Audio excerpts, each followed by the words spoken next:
Ini batang-batang masalah.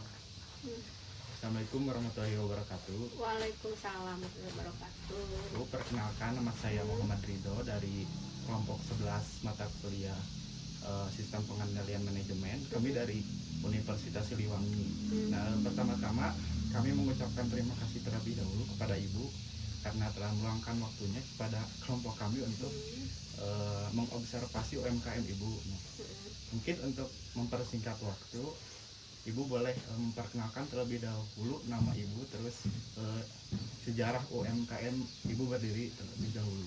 Oke. Assalamualaikum, nama saya Nining Suminar. UMKM kita brandnya Al Aqsa. Kita udah haki juga. Usaha tuh sebenarnya mulai itu udah 2010 Ya. sampai sekarang. Cuman kita kan jatuh bangun juga dari awal 2012 kita pernah jatuh juga, kolab lah, pernah kolab. Kemudian kita bangkit lagi dari 2014 sampai sekarang. Cuman pas kita kolab juga kita tidak berhenti total, karena kita dulu itu pas kolab itu untuk supaya yang kerja tetap kerja, ya kita ngambil kerjaan dari orang, terus ke customer juga kita ngambil barang dari teman dijual ke customer gitu. Jadi kita tetap menjadi silaturahmi. Jadi sampai sekarang dari 2010 sampai sekarang para customer tetap paling ada penambahan yang baru gitu, yang lama-lama sampai sekarang. Bu, apakah UMKM ini sudah ada online shopnya gitu dari Shopee? Produk kita itu Al Aqsa, produknya mukena, berbagai macam mukena. Kalau online kita belum ya, tapi para customer juga kita kebanyakan untuk jual online juga. Nah, jadi tapi mereka pasarnya emang tingkatannya butik ya mereka, yang menengah ke atas. Jadi saya juga emang fokus mah di produksi karena kita lebih banyak di offline. Nah, untuk sekarang kita lebih banyak order pemesanan dari berbagai macam travel haji dan umroh. Dan ini sampel-sampel untuk travel haji umroh. Ada yang di bordir, ada yang di printing gitu. Jadi mungkin untuk sekarang mah belum fokus ke online sih, masih open. Saya juga masih bingung karena para customer saya juga kebanyakan online, ada di Shopee segala macam, ada mereka produk dari kita gitu. Berarti jadi Ibu, kita fokus ke produksi. berarti Ibu ininya fokus di UMKM-nya itu di produksi mukena aja. Betul, mukena. Kalau kayak misalnya ada stok di mukena, tapi kalau misalnya kayak outer pemesanan kita bisa bikinkan. Terus PO. Oh iya. Nah, kita enggak stok. Kalau mukena kita stok. Mungkin Bu, pertanyaan selanjutnya mau masuk ke pertanyaan inti ini.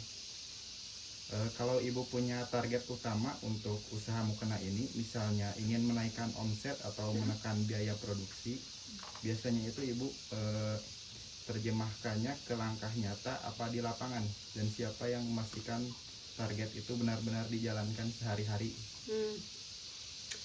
Saya kan dalam usaha ini koordinasi saya sama anak berdua ya. Saya sama anak. Jadi yang ngelola Al Aqsa ini aku sama anak.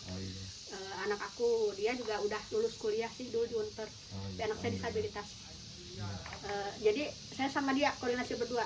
Misalnya ya untuk ngurus ke yang kerja, untuk ngurus ke customer. Masalahnya kan saya memang yang kerja itu di rumah masing-masing. Karena rumah saya sempit. Jadi kita di rumah itu fokus cutting sama finishing. Jadi yang kerja mah yang tukang jahit, kita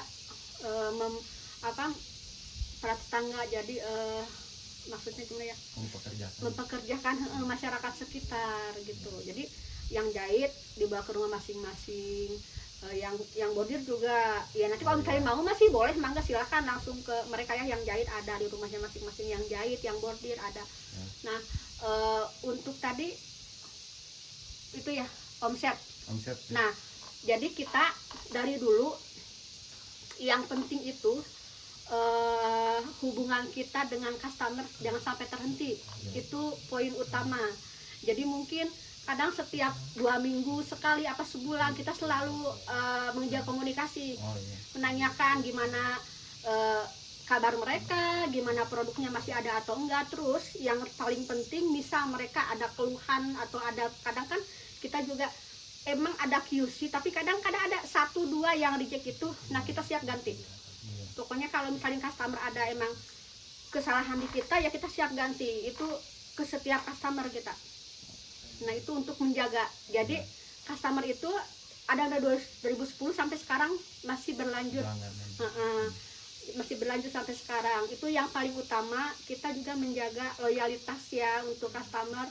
Kemudian misal kayak ada kenaikan harga nih kayak sekarang kan, jadi kita di awal di awal kita beritahu ke mereka ada kenaikan ini. Jadi untuk harga baru kadang kita juga kan suka ada tawar menawar ya. Untuk sampai deal otomatis kita rembuk dulu sebelum PO turun, kita rembuk harga gini-gini, akhirnya kita deal oke gitu. Ada gitu. Untuk pertanyaan selanjutnya, lalu dalam menjalankan strategi itu, alat kontrol apa yang paling sering Ibu pakai? Apakah lewat target penjualan mukena per minggu, atau membatasi daya bahan pengawasan langsung ke karyawan, atau ada kebiasaan tertentu yang sudah berjalan? Biasanya, nah kita di bahan baku. Nah kalau misalnya nih harga kan terlalu tinggi, nah kita dirembuk sama customer, karena kan kita untuk sekarang customer tetap juga ya. Udah customer tetap, ada yang sampai belasan tahun kan. Nah kita gimana supaya harga kayak untuk sekarang kan tinggi banget nih, harga tuh bisa naik 2.000 per itu kan per meter. Nah gimana solusinya? Kemarin tuh ada yang minta ya udah, karena harga juga nggak mau naik, karena kita B2B ya, nggak B2C, kita B2B, kita bisnis untuk yang dijual lagi. Nah jadi mereka, nah si customer saya juga dia karena harus memikirkan customer lainnya juga. Jadi akhirnya kalau seperti itu kemarin, supaya harga tidak terlalu tinggi, akhirnya kualitas harga turun ke grade A. Harga lebih murah, cuman ya kualitas kan beda dengan grade B, itu aja seperti itu. Tapi kalau misalnya customernya tetap pengen seperti yang bahan pertama, ya pakai yang kualitas premium, otomatis harga naik ya. Jadi kesepakatan, intinya kita mungkin untuk mensiasatinya, kita dengan customer itu kesepakatan dulu. Kayak kemarin aku ada pemesanan dari Palembang, karena harganya gede banget ya, kemarin sampai kita naik 20%, tapi ya kita sampaikan kendalanya semua bahan naik, tapi alhamdulillah karena beliau juga pengusaha tahu ya, naik memang bahan beliau juga yang songket gitu ya, aman sih sebenarnya, aman, mereka siap juga ya, akhirnya kita produksi dengan harga yang baru seperti itu sih. Nah kalau misalkan strategi yang sudah dijalankan ternyata hasilnya tidak sesuai harapan, nah Ibu biasanya lebih dulu mengubah strateginya atau apanya gitu? Kalau kita untuk mengubah strategi, kalau saya sih lebih komunikasi dulu dengan customernya. Kita terus terang selama ini saya juga nggak bisa misalin ini harga, mereka customer harus ngikutin saya, nggak bisa seperti itu. Jadi kita dirembuk dulu sama customernya, ini gimana, kita solusinya gimana. Tetap kita untuk strategi supaya saya enak, customer juga enak, yang kerja juga kan otomatis kayak untuk buruh jahit, karena segala macam harga naik ya kita juga harus naikin mereka juga, kan mereka juga kan keseharian naik gitu. Jadi untuk menaikkan harga segala macam itu kita pasti untuk pertama itu yang kita pertimbangkan, kita kesepakatan dulu dengan customer begitu, kita ngikut ke itu untuk strateginya. Nah pertanyaan selanjutnya, nah saya ingin tanya mengenai pembagian tugas yang sudah Ibu jalankan sekarang. Nah Ibu biasanya mengecek atau memastikan karyawannya sudah bekerja sesuai target usaha itu bagaimana caranya? Nah saya kan ada itu juga ya, maksudnya kadang kan kayak sekarang saya nggak bisa kerja, kadang saya juga suka motong sendiri kadang. Nah tapi ada satu tim saya, jadi dia yang handle semua, jadi sekarang bawa ke rumahnya, misalnya motong segala macam dia yang handle. Tapi kalau untuk yang ngecek karyawan masih tetap kita kan saya lagi di rumah saya yang ngecek, tapi kalau saya lagi di luar saya bagi tugas dengan anak saya. Ya, oh, Gitu.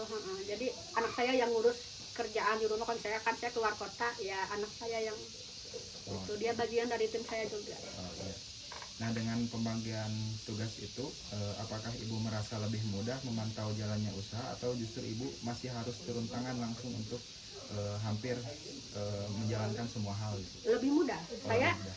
untuk saat ini saya pokoknya dari Lebaran kemarin saya malah belum turun tangan langsung, yang handle anak saya sama tim saya.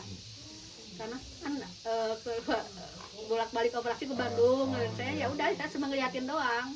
Jadi lebih mudah, tim saya lebih mudah sih. Justru kalau nggak ada tim, biasanya nggak bisa kemana-mana kan, mungkin harus segala macam sendirian. Sekarang enggak sih, saya aman. Misalnya saya ada perlu ya keluar, yang motong ya ada, yang sebagainya ada yang handle sih. Nah, Ada tim. kalau boleh tahu di sini pembagian tugasnya itu seperti apa, Bu?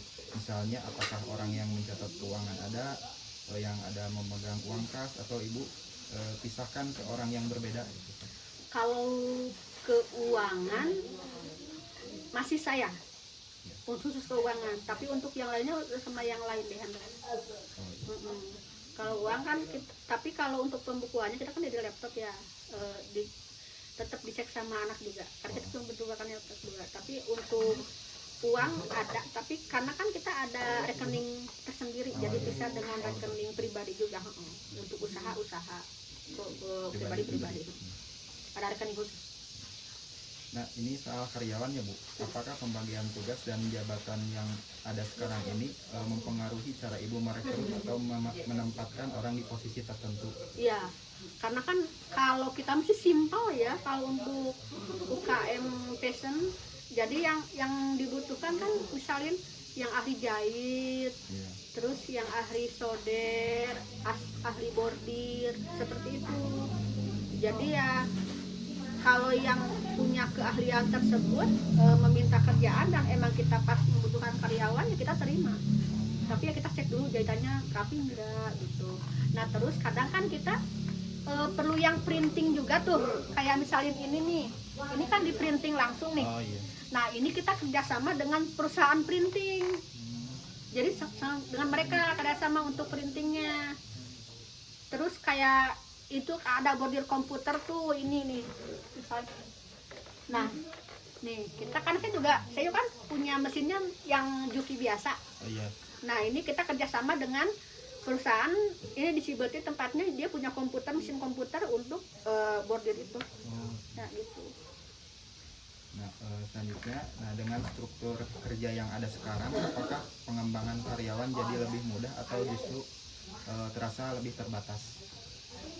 Kalau sekarang masih aman ya, saya tuh yang kerja tuh ada sekitar 15 orang, ada yang jahit sama bordir. Masih aman sih. Berarti masih aman? Masih aman, masih terkendali lah gitu. Masih bisa, masih.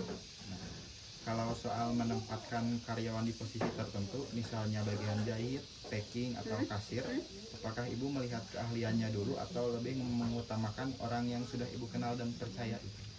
Pertama ya tentunya keahliannya dulu. Misalnya dia emang udah bisa jahit, terus kita ya itu otomatis harus kenal juga ya.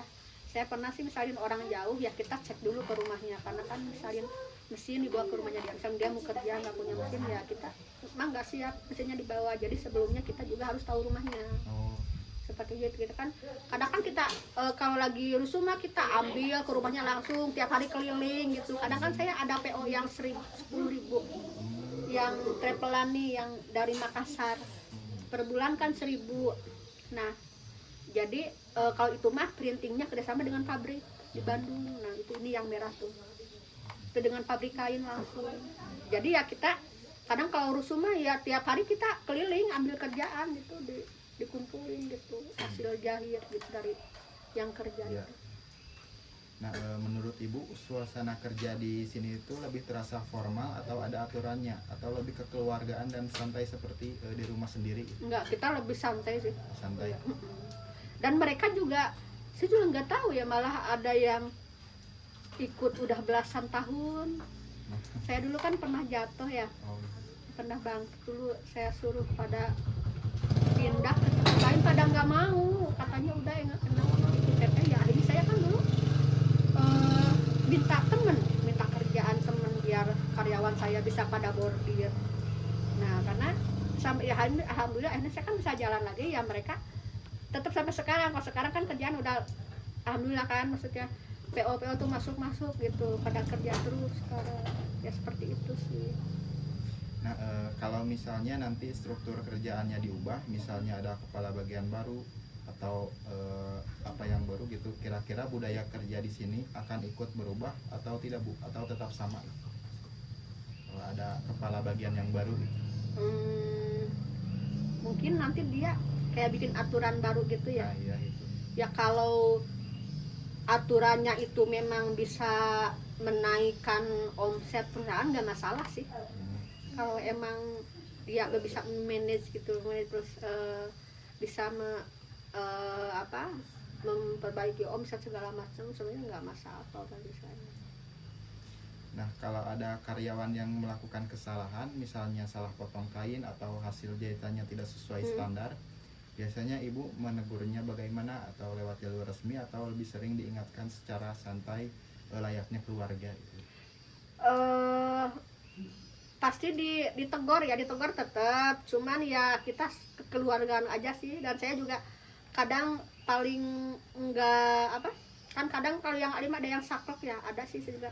Saya itu harus dibeli kainnya, kalau saya enggak sampai gitu. Ya udah, kalau saya paling ditegur, disuruh perbaikin ya, yang saya udah selain kesalahannya ada mungkin salah cara bodi atau salah jahit ya, kalau masih 1-2 sih ya udah aja dari ya, risiko saya nggak pernah mereka harus ganti gitu, nggak pernah. Emang ada beberapa kadang ada kesalahan jahit, kesalahan bordir, tapi ya yang penting ternyata kan setelah kita tegur, kita nasihatin, toh mereka juga bisa memperbaiki kerjaannya. Jadi saya mah nggak pernah sampai harus ganti, mah enggak.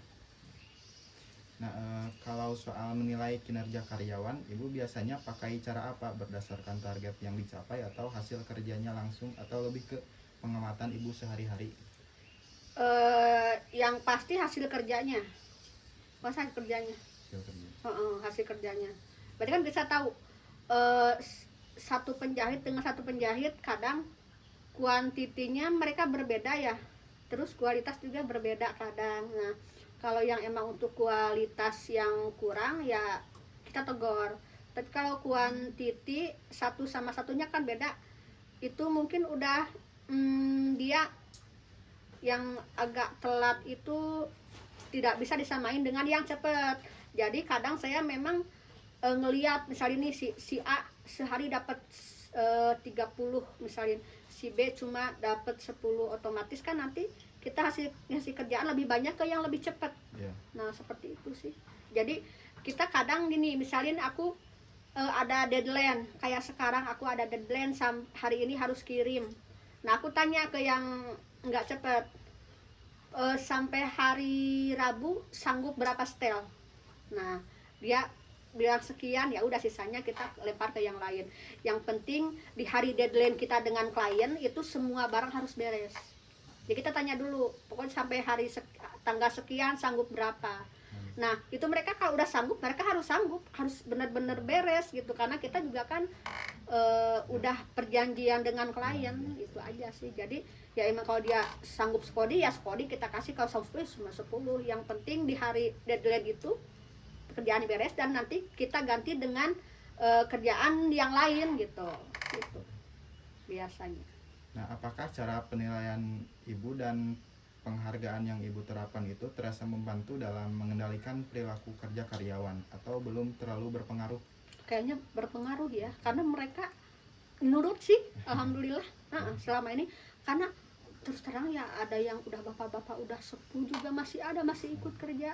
Aku tuh yang kerja kebanyakan ibu-ibu, dari total 13 tuh bapak-bapaknya itu sekitar 6 kayaknya.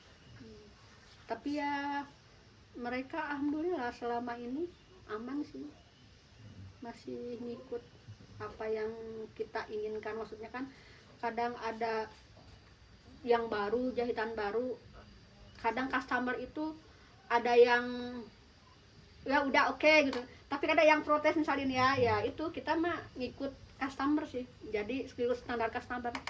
Jadi yang kerja juga sekarang sih alhamdulillah mereka udah paham juga, karena kita kan kalau kerjaan kita ambil PO seragaman gini harus sesuai itu ya, sesuai deadline, karena aku juga sebagian kerjasama dengan pabrik ya, pabrik koper di sebagian, aku kerja di pabrik koper di Tangerang, jadi itu korporat besar, jadi kita sebagian kerja sama dengan itu juga untuk barang itu, untuk PO-an.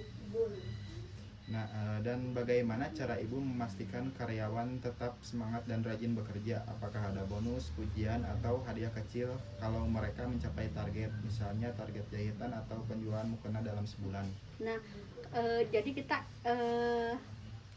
kadang kan tiap tahun ya, misalnya habis kan itu mah pasti paling kita kasih di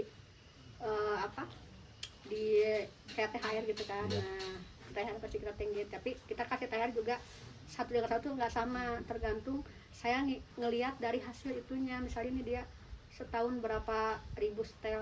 Nah dari sana ya, terus kita kadang juga ya kayak hadiah gitu sih, tapi itu kan tidak per bulan, apa paling kalau ada momen apa-apa pasti kita dahulukan seperti itu. Ada kita kayak kasih apa itu hadiah, misalnya kayak bonus kita kasih gitu, cuman kita ngelihat jumlah produksi dia juga seperti itu tiap tahun. Nah, selanjutnya kalau misalnya Ibu sedang tidak ada di tempat, misalnya ada keperluan keluar gitu, apakah Ibu merasa tenang menyerahkan operasional sepenuhnya kepada karyawan karena sudah percaya? Karena kan ada pada saya ada Aksal ya, dia yang ituin. Ya. Jadi aku mah aman-aman aja sih, karena anak saya kan dia ikut pegang juga, ikut mengendalikan usaha ini juga kan. Iya. Jadi ya saya mah emang sering jalan sih, sering keluar, malah jarang di rumah. Cuman sekarang di rumah terus ya. Karena ini aku sering keluar kota, sering gitu. Jadi anak yang ngendaliin. Masih aman. Nah, selanjutnya sejauh mana budaya kerja yang ada membantu Ibu mengontrol usaha tanpa harus selalu mengawasi? Karena mereka juga kerja di rumah masing-masing. Kayaknya emang lebih nyaman gitu bagi mereka. Yang penting kalau saya sih tidak tiap hari harus gini enggak. Yang penting mah aku ada deadline hari seberes, mereka beres itu aja. Terus kerjaan juga enggak dirubah gitu aja sih. Enggak melulu tiap hari misalnya ngecek rumahnya, aku malah jarang ngecek. Yang ngecek mah kalau udah setor baru kecek kan. Kalau misalnya ada kesalahan ya pasti kita telepon ini kenapa gini ya gitu aja. Yang penting mah mereka bisa selesai sesuai deadline, harus hari ini selesai, mereka selesai ya udah, itu udah aman. Karena kan yang kerja juga mereka kebanyakan yang udah rumah tangga ya, udah usia itulah, usia produktif, usia kayaknya kan ada 40 ke atas gitu, kebanyakan yang kerjanya. Jadi mereka juga mungkin karena ya kita mah simbiosis mutualisme ya saya perlu mereka juga perlu saya, jadi mereka juga alhamdulillah mungkin nggak harus kerja ke tempat jauh. Terus untuk kayak bayaran saya memang nggak, mereka mau kapanpun mau dibayar silahkan gitu, jadi nggak harus nunggu sebulan, nggak. Kalau emang mereka butuh uang boleh, atau kadang karyawan misalin mereka perlu uang mau kasbon, oke, misalin berapa gitu, maka dikasih, nantinya dicicil tiap bayaran nitip berapa gitu. Jadi ya sebenarnya itu ngebantu mereka, kita mah saling membantu sih, maksudnya saya juga kebantu dengan adanya kalian juga kebantu, mungkin gitu aja sih. Nah, kedisiplinan dan cara kerja karyawan di sini lebih dijaga lewat aturan tertulis atau lebih ke kebiasaan dan contoh dari Ibu langsung? Kayaknya kebiasaan ya mereka, nggak tertulis, karena kita masih, kalau kita kan bukan korporat ya, maksudnya kayak UMKM kan ya udah, kita mah lebih kayak ke yang kerja tuh malah saya nggak ngerasa mereka bekerja, malah mereka tim gitu ya, mereka tim kita gitu. Jadi ya tanpa mereka juga saya juga kan bisa ngejahit, saya ya mereka yang itunya, jadi ya kita tim. Jadi kita mah yang, kalau saya sih yang penting sama-sama enak ya, misalnya mereka ada masalah apa di rumah gitu, misalnya saya pribadi ya udah kita coba bantu gitu aja. pokoknya dibuat nyaman aja ya alhamdulillah. Mungkin kalau akunya pikir mereka nyaman bareng aku kerja karena ternyata dia udah belasan tahun ngikut gitu. Berarti kan mereka juga mungkin nyaman karena yang kerja mau ke Hartien pasti pada pindah kan, mau ke Hartien pasti pada ngari yang ke gitu kan. Tapi ternyata mereka ya alhamdulillah gitu. Itu sih. Nah kalau boleh tanya Bu, waktu merekrut atau memperlakukan karyawan, nilai apa yang paling ingin Ibu tanamkan ke mereka? Jujur. Jujur. Yang penting itu jujur. Karena dulu ada sih yang kerja kurangnya itulah. Ya kalau yang penting saya mah udah kelihatan sih misalnya yang kerja dan tina sorot mana dulu kelihatan sih yang kerja yang sama yang enggak. Jujur sih yang penting. Tapi ya, selama ini yang ikut saya sih alhamdulillah baik semua. Baik semua alhamdulillah. 13 alhamdulillah baik semua. Karena gini 13 itu kan aku ada satu tim. Jadi tim aku tuh dia juga ada yang kerjanya gitu loh. Yeah. Nah, gitu. Jadi kadang kerjaan tuh aku udah ngasihin kalau misalnya overload kayak masuk yang PO yang 1000 harus selesai seminggu, kita kan bisa ya udah. Berarti ke tim aku dikasih kayak gitu. Dikasih sebagian. Jadi sama yang jahitnya gitu. Nah, selanjutnya apakah kebiasaan kerja di sini lebih terbentuk dari aturan kerja atau dari contoh dan perlakuan sehari-hari terhadap karyawan? Kayaknya kalau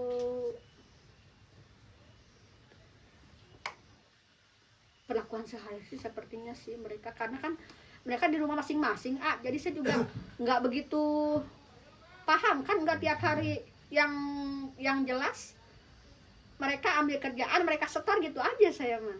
Tapi ya kalau saya kan sama mereka kadang ya kostor kadang ngobrol apa-apa gitu. Cuman kalau aku ngerasa mereka karena kan yang konveksi bukan saya aja yang juga banyak. Kalau aku mikirnya gini, berarti kalau mereka nyaman. Kalau mereka nggak nyaman, berarti mereka pindah ke yang lain. Ternyata selama ini mereka nggak pindah. Malah yang lain pada yang mau masuk. Tapi kan itu terlalu banyak ya kalau masih ke handle dengan yang ada. Ya yang ada dulu gitu. Jadi aku tuh ada yang satu penjahit dia punya karyawan sampai 5 gitu. Jadi kita langsung gerak aja misalnya barang dia semobil dikirim ya udah ke dia dikirim 3 hari bisa beres gitu enaknya gitu. Dan itu dia tuh udah belasan tahun ikut saya. Tapi kan saya tuh yang di kampung sini paling cuma 4. Jadi beda kampung dan masih Kawalu, ada yang beda kecamatan juga gitu. Jadi rumah masing-masing. Nah, nilai-nilai seperti kejujuran atau ramah ke pelanggan itu Ibu tanamkannya itu bagaimana ke karyawan yang baru bergabung? Nah, apakah ada cara khusus atau lebih contoh langsung ke sehari-harinya gitu? Kita kayaknya contohin saya itu nggak begitu suka mendikte. Jadi saya tuh kalau yang kerja misalin ya mau yang kerja di rumah aku nyontohin aja, berarti mereka berarti begini. Aku cuma nyontohin doang. Misalin kayak kita harus misalin finishing nih harus gini udah berarti dia ngelihat berarti gue gini semua kayak yang dia juga kayak gitu. Jadi dia mah saya sih lebih ke nggak begitu keras sih ke yang kerja ya, tapi pada tahu juga maksudnya. Jadi mereka juga pada nyadar ya ibu ini kasih contoh seperti ini, lebih gitu sih. Nah ini udah hampir selesai ya Bu, 3 pertanyaan terakhir. Nah, setelah semua usaha yang Ibu jalankan, apakah ukuran yang Ibu pakai untuk menyatakan bahwa bulan ini usaha mukenanya sukses? Apakah hanya dilihat dari sisa uang di tangan atau ada hal lain seperti pelanggan yang terus datang kembali atau jumlah produk yang terjual? Dan kalau ternyata hasilnya kurang memuaskan, bagaimana cara Ibu mencari tahu letak masalahnya? Seperti apakah mengecek cara kerja karyawan, catatan pengeluaran, atau mungkin melihat model mukena yang kurang laku? Oke. Kalau untuk itu sih tahu naik turunnya kan kita ada catatan keuangan. Lihat dari omset kita, melihat omset. Terus juga kita lihat repeat order ya. Kebanyakan alhamdulillah semua repeat order. Karena saya juga kan selain offline itu kita sering ikut pameran kayak Inakrab, TI, Expo Indonesia. Nah dari TI itu kita dapat bayar lokal, tapi ya luar pulau kayak Palembang, dapat dari Palembang, dapat dari Padang.